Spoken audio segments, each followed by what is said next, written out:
I think. I think I'm just gonna free ball it. I think I'm not gonna do a script because I keep fucking up the script. Huh? I am. I'm just baby. I'm baby. Can't I can't fucking do this. I'm so fucking tired. Hi everyone. I'm free balling this. I'm Jamie. Welcome to my first ever speed paint process video. It's an honor to finally be doing a tutorial for y'all. I know that people have been expressing it for quite some time. They're like, Jamie, do a fucking tutorial. And I'm like, okay, I guess I don't know how to do those. So finally figuring it out. Finally have time. Finally committing. So we're gonna start off in a generally safe spot for me. We're gonna start off with Stardew Valley's Haley, a character that I love dearly. I am like in love with dickhead characters. Full on. This bitch was mean to me and I was like, this is it, that's my heart, it goes to you. You're gonna marry my farmer, that's it. And I feel like it. That's something I actually really appreciated about Stardew Valley. It's like right off the bat, it's just like no hand holding. Everybody's just like mean right off the bat, and it's like good. A dose of realism with my farming dating sim. Anyway, away from the tangent. I wasn't particular with the references I selected. If you are in any Discords with me, you'll know Monte Carlo time. Yeah. Fuck. Now that I'm free of distractions, we can continue on our merry way.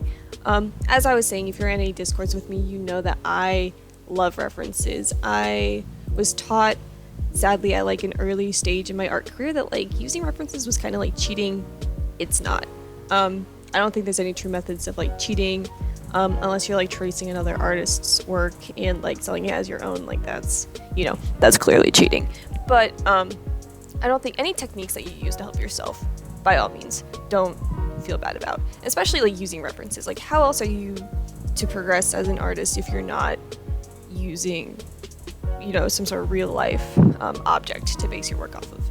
So I chose a reference with a slimmer face and some high cheekbones because I felt like that was the face that I wanted Haley to have, and it helps me understand facial structures a little bit better. That's something that I struggle with a lot, is a little bit of same face syndrome.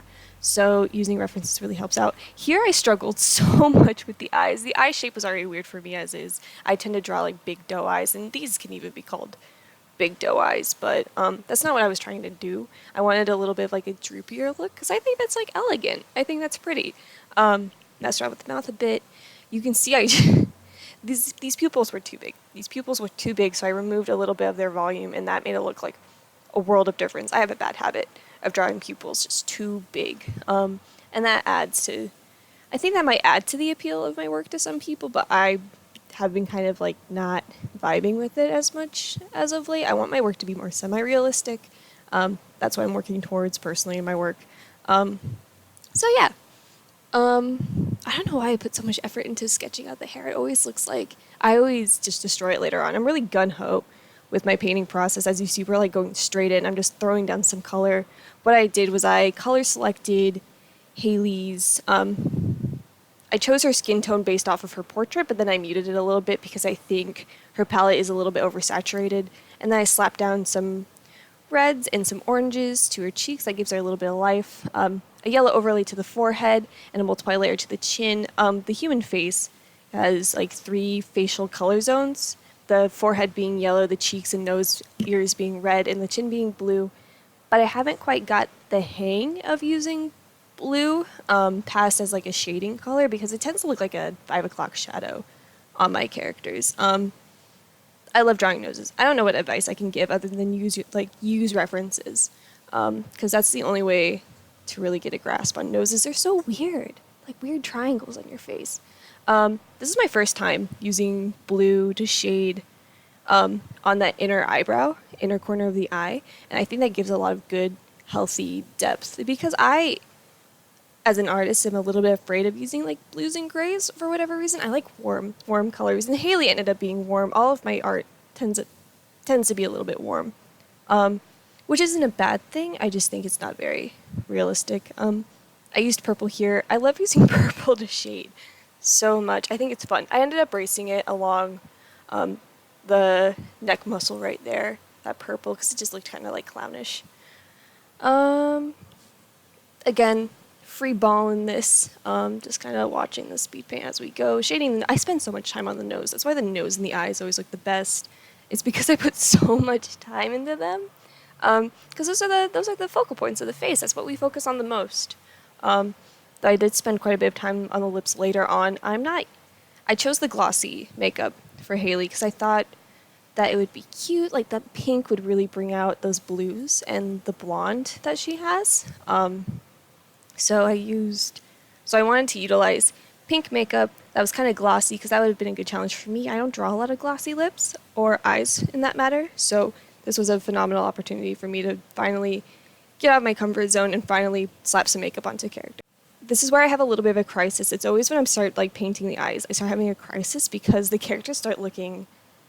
I go through these phases while I'm painting and I'm like, oh my god, I have to restart. This looks terrible. And it's always within the eye process. Like everything else is fine. But I start painting the eyes and I'm like, this character looks deranged. Like I don't want this at all. This is terrible. But then it's fine. It ends up being fine. I don't use true white when coloring the eyes like at all. Not even for like the highlights, which I should. But I don't. Because I when I was first starting out with art, I started off using like a lot of true whites and a lot of true blacks, and that just really made my art look muddy when I was shading. So I try to avoid that now, and you'll notice when you look at a human eye, you'll notice that it's not like a pure white. You're gonna get like that kind of like milky tannish color, and that's why I'm also shading with the brown and that blue. I don't know where I picked up shading with blue. I just think it looks nice. I think blue and brown I think they look great together, personally. I did color pick directly Haley's eye color directly because I wanted to be true to the character in most regards. I did end up changing her hair color later. Her eyebrow color did come from her sprite, but kind of. I did mute it because it was... Concerned Ape uses a lot of purple in his work, and that's like not a bad thing. Again, I said that purple was like a fun color to shade with, but at the same time, it was not what I would. I didn't want to use yellow and purple together, even though I understand that they're complementary colors, because that felt like it would have been oversaturated and it would have looked maybe a little bit, if I was painting it, I think it would have looked a little clownish for me to do that, because I'm just not that talented yet. For the first time, I'm actually painting on eyeshadow. Usually I'll like use a multiply layer with the airbrush and I'll just like slap it on, call it a day. Don't do that. Unless certain makeup looks do look like that, but like for every makeup look, you can't just put on an airbrush and call it a day. Don't do that. So again, having a minor crisis, hyping myself up to do the eyes, because the eyes are always kind of an endeavor within itself. This is where I tend to kind of explore the color wheel. As you see, I've like swung over towards purple to shade, but the way that my brush blends, it kind of makes it a dark blue. But if I were to use, like, if I were just to slide down the shader and go more towards black, I think it would have ended up being like a muted, almost muddy shade if I just went down there, and it would have not given her eyes the dimension I want. So I swung towards purple, and I'll swing back towards green to use kind of like a turquoise to highlight with. Anytime I draw eyes, it's always going to be in an analogous scheme. That's how I kind of get that gem-like shine to eyes, for lack of a better word. Explore the color wheel when you're painting eyes. I think eyes are just so much fun to paint and explore with. That's my advice. Just have fun with it. Just have fun with it. It's that easy. Gosh, I love painting blue eyes. I haven't painted blue eyes in a while. I love painting all colors of eyes. I love eyes. I love, love, love eyes. That's why I think those are my best. That's the best feature of my work, is always the eyes. It's always the one that I put like the most effort into too. Because I think the eyes are just like, powerful, powerful features. I have a bad habit here of doing like the Overwatch eyelashes. You know how they have like the chunks of eyelashes? But for the first time in a hot minute, I've added longer eyelashes. I tend to chicken out with longer eyelashes because I just never seem to make them look organic without making them look a little even here they look a little doofy. But you know what? We'll live. Usually, once I've established a skin texture that I like, and that's usually like some freckles or like moles or like maybe even scars, then I'll add the bottom eyelashes because I don't want those to be blended out. But I do actually forget to put them in this video. They will be in the final product. Like, don't worry. I think the bottom lashes are really essential to Haley's look. Yeah, once the shine in the eyes are in, like it's all good. I stop having a crisis. I'm like, okay, this looks good again. This looks fine. I'll have a crisis again with the eyebrows because the eyebrows were kind of like a weird shape for me. I I tend to draw one shape of eyebrow like all the time. So this was a good opportunity to like step out of that comfort zone again, make everything look okay. This part with the lips gave me a little bit of a hard time. Again, because I've never painted glossy lips, or I have, but it's just been a while. I'm just like not that good at lips, to be completely frank with y'all. Yeah, I had a highlight closer to the Cupid's bow and like along the top, and then I wanted to darken the middle. But it was like hard without making it look muddy. So I did put a multiply layer with a bright pink to really like brighten it up, and I think that looked closer to the lipstick that she has on in her character sprite. Then I added the gloss, which I kind of like chickened out of at some point, but then I'll add more later. The bottom lip looks fine. The top lip will get a little bit more love in a bit. I love her little smile. I think I did okay with that. I think that looks cute. God, I spent too much time. This is just Jamie being hard on themselves for like 15 minutes because I gave up on the neck because I struggle with like anatomy and that like it's so hit or miss. Like sometimes it'll look really good, but sometimes it'll look really bad. And this is an opportunity. Did you say hit or miss? Are you singing? Are you serious? Are you fucking serious? Ah! Moving on. I spend too much time in that neck area, especially on the sternocleidomastoid right there. If you use too harsh of lines in which, yeah, that portion of muscle is going to have harsh lines, but if you use too harsh, I feel like at one point Haley looked like she was like straining her neck, and she just like looked too yoked out, too much of a yoked out yokester, too buff. But I did soften it. I do use size water brush to soften up because I do use a hard flat brush with minimal blending because I like to use hard blending while I paint because I think it gives it a good texture. But sometimes I just need that softer edge. So sometimes I'll use a airbrush if I'm like applying blush, and sometimes I'll use that water brush to really smooth out one side of the of my hard brush. But it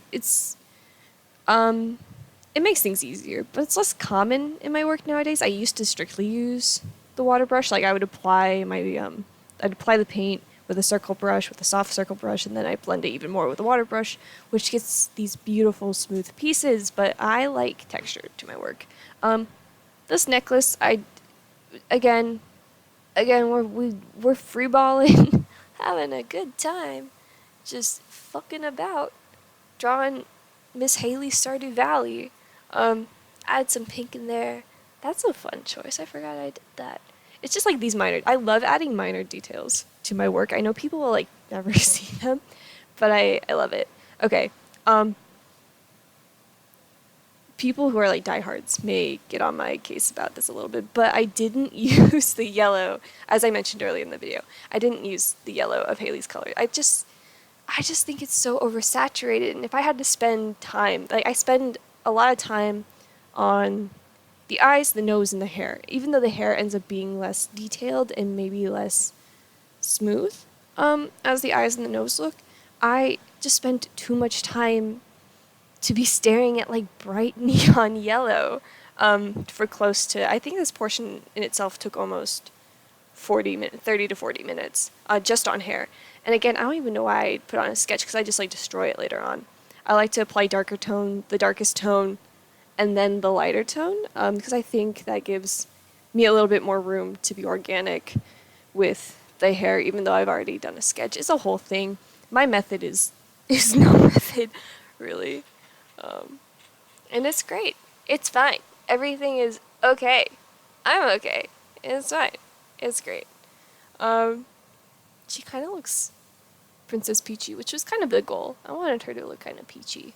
Because I think that's a cute look. I gave her a more muted blonde hair color because I thought, I don't know, I don't see Haley to be the type with poorly dyed blonde hair, but maybe it is. Maybe like she and Emily did their hair together at home, and hers is like bright yellow, and she just like left it 'cause she's a queen. I don't know. I added some pink because again I wanted to utilize pink to really make those blues stand out. I love pink and blue as a combo, especially like a hot, almost salmon pink with like a dark navy blue. I think that's like a bomb color palette, almost like a sunset color palette. This is one of the few times I use luminosity. I used to use the luminosity layer all the time, starting off. And it's a great tool, but I think if it's used too much, it does kind of muddy the work a little bit. So just like, I use it on the inner corners of the eyes, tip of the nose, and to highlight the hair because I struggle with choosing the right highlights sometimes. I think the shade I chose, like the darker shade I chose for the hair, made things a little bit muddy, but you know, we live and we learn. I added some brown here to give more depth to the hair and then erased it. I used the airbrush to give it a little bit softer tone. If I did that with my hard brush, it probably would have looked a little sloppy. And it was already on the verge of looking really sloppy. Because that's just how it be. We are actually nearing the end. Soon I'm going to be putting on, yep, see there's the highlight, applying some skin texture. I use a dirt texture and I just spread that out. I lower it. Skin texture is so important to my work. I just think it adds, I don't know, texture adds so much to your work. Just have fun. Slap on some texture. Call it a day. And we're actually reaching the end of the speed paint, so I'd like to give a special shout out to my patrons, Strange Lady, Zandir, Marco, Chris, and Edo. All wonderful patrons. Yeah, they were the ones who voted for the Stardew Valley characters to be drawn. There's going to be 2 more coming out soon. Yeah, thanks so much for enduring the struggle with me. This was a lot of fun, and hopefully as time progresses, I'll get better. And hopefully y'all learn something from this. Yeah, thanks.